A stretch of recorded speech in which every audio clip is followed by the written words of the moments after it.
大家好，我发现只要理解了中国50年的历史，就是邓小平和陈云两派的内斗。那一切事情只要往这个框架里套，往这个框里去装，一切事情都解释明白了。唐人健被抓这件事情呢，我们把它往这个框架里面一套，就明白了。唐人健、段英弼卷入了彭丽媛的贪腐案。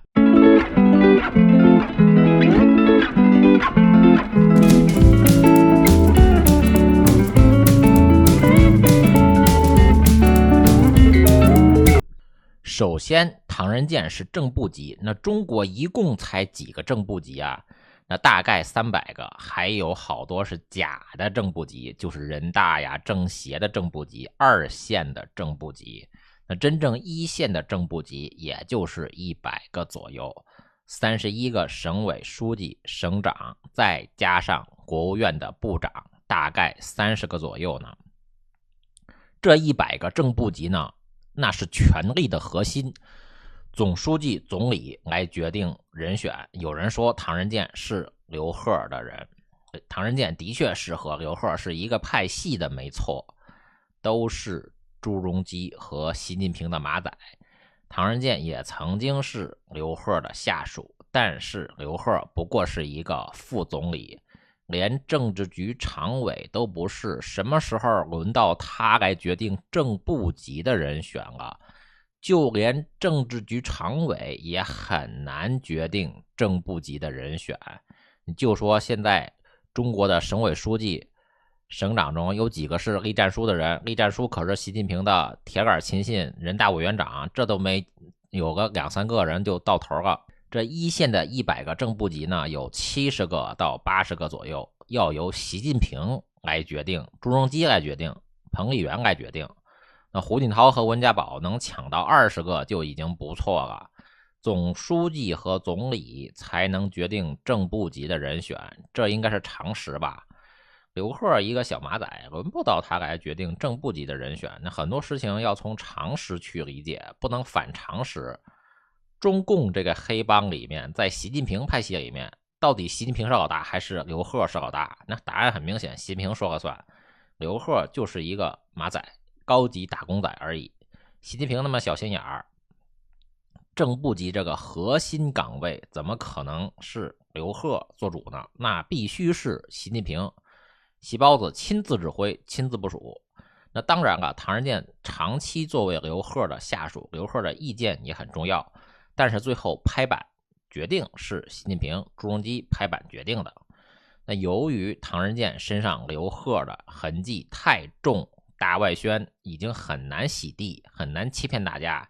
我看有的大外宣已经不顾事实，生搬硬套，说唐人健是温家宝的人，是胡春华的人。那先不说有几个人能相信大外宣的说法，那就说中国现在一有贪官被抓，大外宣就说这是反习派的人，习近平抓的嘛。按照大外宣这个逻辑，习近平派系的官员全部都是廉洁的，都是清廉的，人民日报都不敢这么说呀。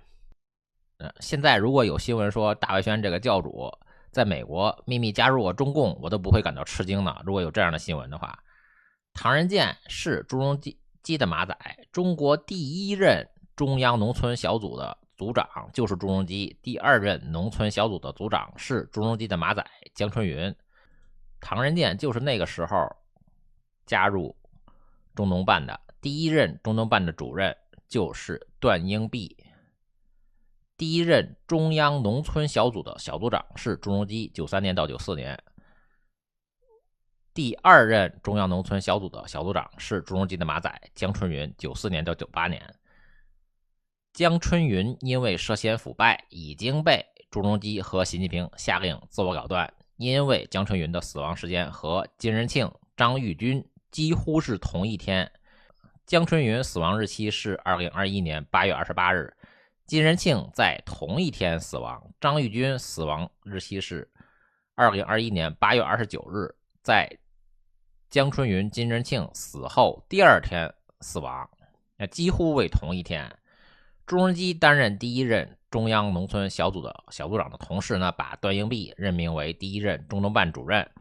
后来虽然温家宝担任第3任的中央农村小组长，那但是朱镕基是总理，温家宝是副总理，中农办还是朱镕基控制，中农办的主任还是段英弼，段英弼把唐人健调入了中农办，因为中农办和中财办合属办公，中农办在中财办里面，所以是中财办副主任。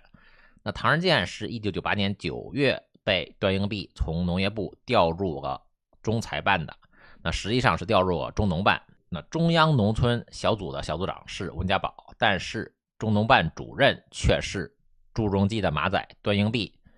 到了2023年3月，回良玉接任中央农村小组的小组长，这时候中农办主任换成了陈锡文，这个陈锡文还是朱镕基的马仔。这里简单提一句，第3任中央农村的小组长回良玉和第4任汪洋都是邓小平派系的，不是陈云、朱镕基这个派系的。而且回良玉提拔的汪洋，这个回良玉、汪洋、赵正永、卢荣景完全可以单独说一期，这里先简单提一句。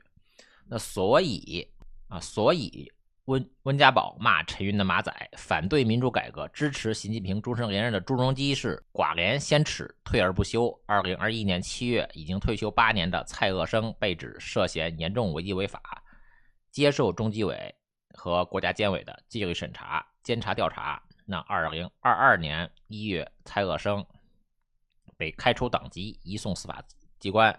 双开通报中提到了寡廉鲜耻、退而不休等字眼，这哪里是在骂蔡锷生啊，这是在骂朱镕基。温家宝通过赵乐际的中纪委骂朱镕基是寡廉鲜耻、退而不休。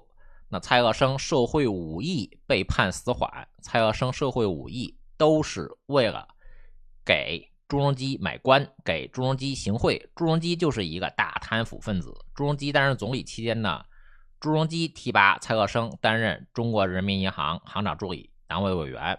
那2000年2月，蔡锷生兼任中国人民银行上海分行的行长、党委书记。那温家宝骂朱镕基骂的对不对呢？骂的对，朱镕基确实特别不要脸，退而不休，支持习近平终身连任，保护朱镕基的贪腐利益，还用病毒祸害了全世界。段英弼都已经退休了，又安排一个朱镕基的马仔陈锡文接替段英弼，所以朱镕基确实是退而不休。那温家宝没办法呢，2007年3月，在中财办设立了农村2组，吴洪耀担任中央财经领导小组办公室农村2组组长。那都已经有了中财办的农村组，为什么还要设立农村2组呢？不就是朱镕基不要脸，退而不休，弄个陈锡文担任中财办农村组的组长。那温家宝没办法，只能设立农村2组了。吴洪耀呢，现在59岁了，是农业部的副部长。按照共匪的规定呢，60岁就要退休了，还有半年吴洪耀就要退休了。如果吴洪耀能够晋升农业部的部长，那部长是65岁退休，这样吴洪耀还能干5年，不然的话只能是副部级，60岁就退休了。所以温家宝把唐人健抓了，但是提拔谁担任农业部部长呢？还是习近平决定的。那本来习近平是安排邓小刚接任唐人健的农业部部长的位子呢。唐人健今年呢是62岁，本来是3年之后65岁退休呢，但是现在唐人健被温家宝的亲信李希抓了。邓小刚呢现在57岁，3年后刚好是60岁，接替65岁退休的唐人健。但是现在呢，唐人健已经被抓了，而巧了不是，邓小刚和唐人健都是8月份的生日，也就是说3年之后的8月，唐人健65岁退休，邓小刚刚好60岁，接替唐人健农业部长的位子。那这本来是习近平的如意算盘，那习近平的人事布局现在已经被温家宝打破了。如果习近平霸王硬上弓，非要让邓小刚提前接替唐人健的农业部长呢，让吴洪耀60岁退休呢，那么温家宝的亲信李希肯定要把邓小刚也抓了。为什么呢？邓小刚在西藏的亲信李振已经被温家宝、李希抓了。2023年9月，李振涉嫌严重违法违纪，已经被抓了。如果习近平让邓小刚接替唐人健的话，温家宝、李希肯定也要把邓小刚也抓了。那能抓唐人健，就能抓邓小刚。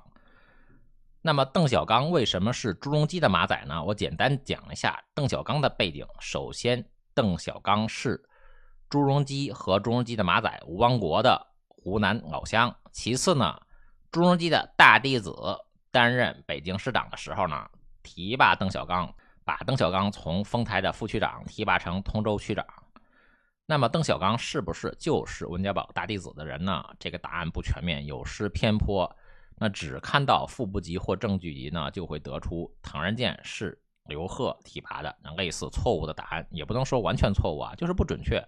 那实际上我们再看的再仔细一点呢，再认真一点呢，就会发现其实邓小刚担任北京丰台区副区长之前呢，就已经是副局级了。他是北京市纪委，是计划经济委员会那个纪委啊，不是纪律检查那个纪委，和北京发改委的党委委员副局级。邓小刚是当时的北京市常务副市长金仁庆提拔的，因为市长是陈锡同已经被抓了。金仁庆也是朱镕基的马仔，金仁庆和江春云同一天嗝屁了。江春云正是第2任中央农村小组的小组长。那金仁庆提拔邓小刚呢，现在是农业部副部长，所以这个前后的逻辑是严丝合缝，一点都不差。至于唐人健涉及的贪腐问题呢，就要从段英弼这里找了。段英弼曾经是国海证券的独立董事，这个等我给大家专门讲一期彭丽娟的老公的公司，大家一看就明白了，国海证券是彭丽娟的白手套。那大家感兴趣的可以自己查一下国海证券。那段英弼就是彭丽娟的白手套。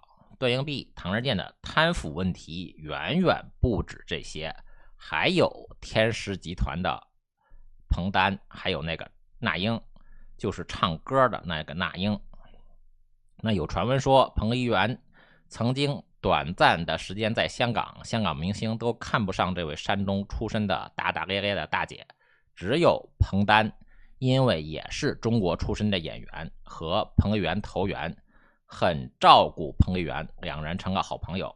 那这个消息靠不靠谱呢？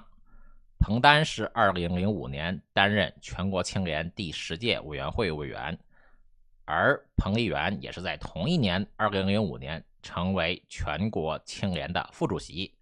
那全国青联这个名字呢，有一点误导，正确的名称应该是共青团统战部，就是全国青联实际的功能是共青团统战部，而彭丽媛现在实际上是中国的统战部长，所以彭丹是中国致公党中央文体委员，就是彭丽媛给彭丹的官帽子。彭丽媛买官卖官，收了天狮集团李金元的贿赂，给了彭丹民主党派的身份。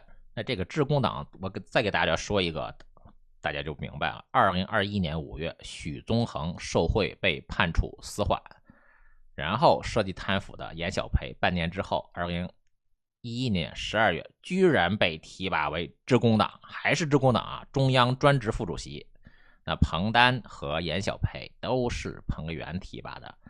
那至于那英呢，2012年给彭丽媛的白手套，中国扶贫基金会捐款200万元，中国扶贫基金会的会长那就是段英弼啊，唐人健嘛，这条线上啊。那英是不是演唱的视频被央视下架了？这娱乐圈的事情我也不是很懂啊。